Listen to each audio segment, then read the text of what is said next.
I'm going to present over how word walls influence kids and how it helps them perform in the classroom and benefits them. So what we're going to do in this PLC is we're going to go over our agenda.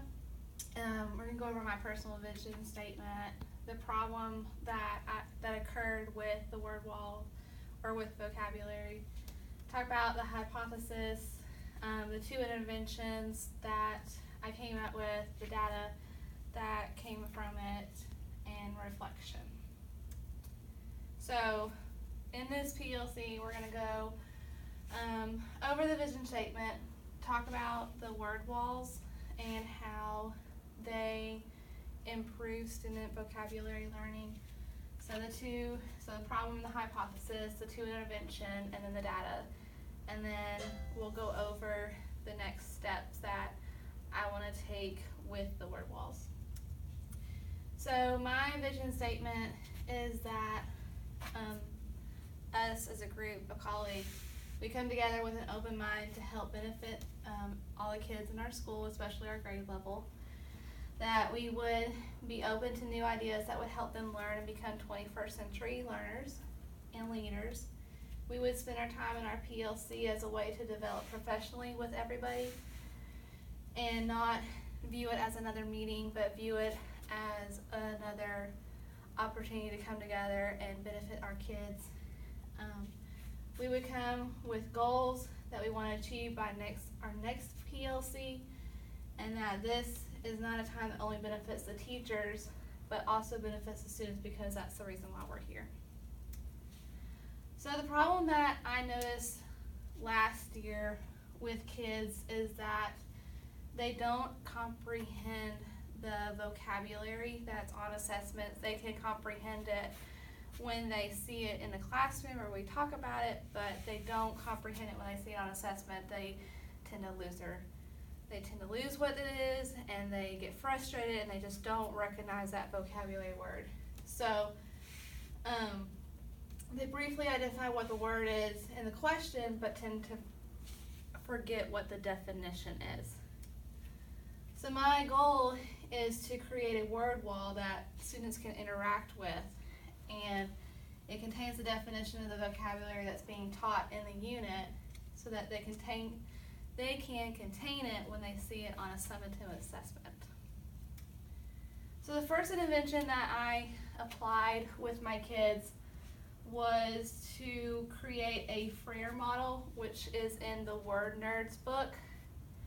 And it's a really good model because the kids would write the word in the middle.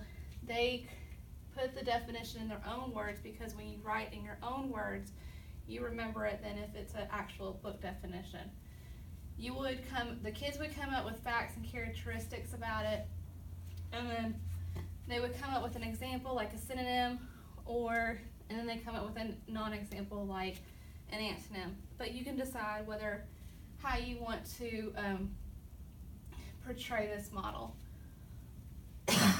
So the kids would write down the word from the lesson. So let's say one of the words in my math lesson was an array.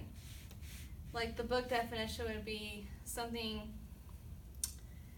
not kid-friendly, and so the kids could say, oh, an array is a 3x4, and they could draw a picture as an example, and then as a non-example they could write something like 3 times 4.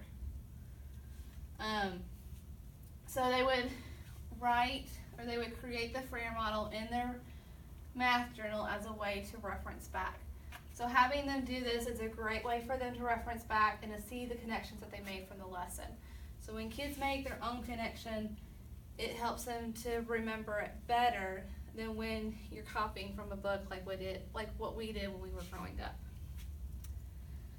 So then the second intervention that I came up with was to make them come to life by placing a name tag on their chest.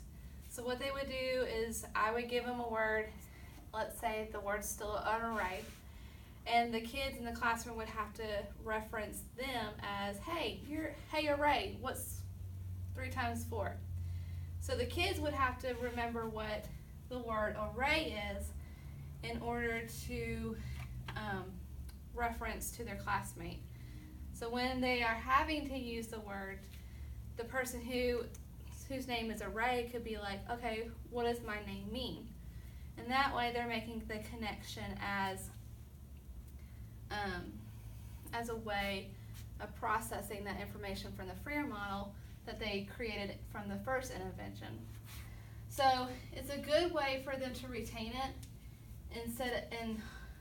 instead of always having to write it down. They're interacting with their peers, they're interacting with the words, and they're making those connections so when they take the summative assessments, they can remember, oh, I remember that name tag activity. So they would write their name tag on their vocabulary words for the day, and they would choose.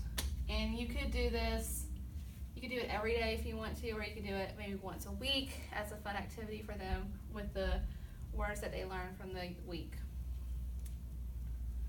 So what I noticed is in the orange was the pre-test with the words.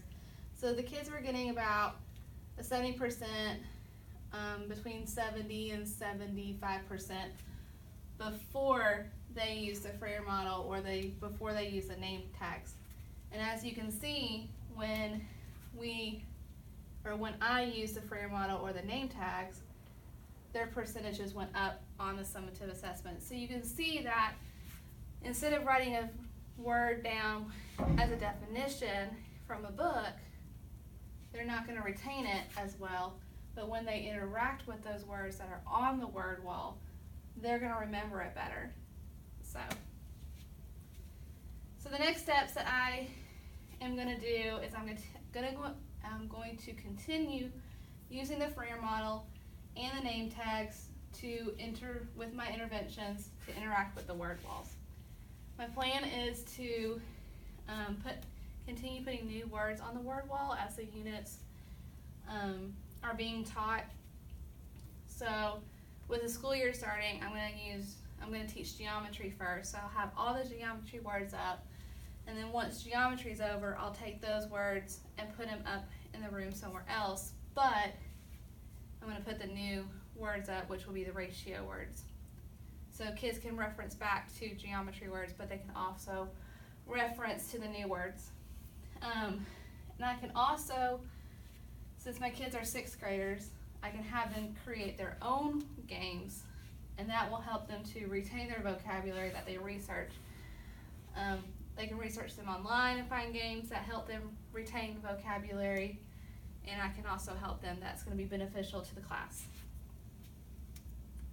So as we close this PLC, based on the results, having the students interact with the words instead of writing a definition shows that they retain the vocabulary better. I plan on continuing using the word wall in my class and having the students interact with the words throughout the school year.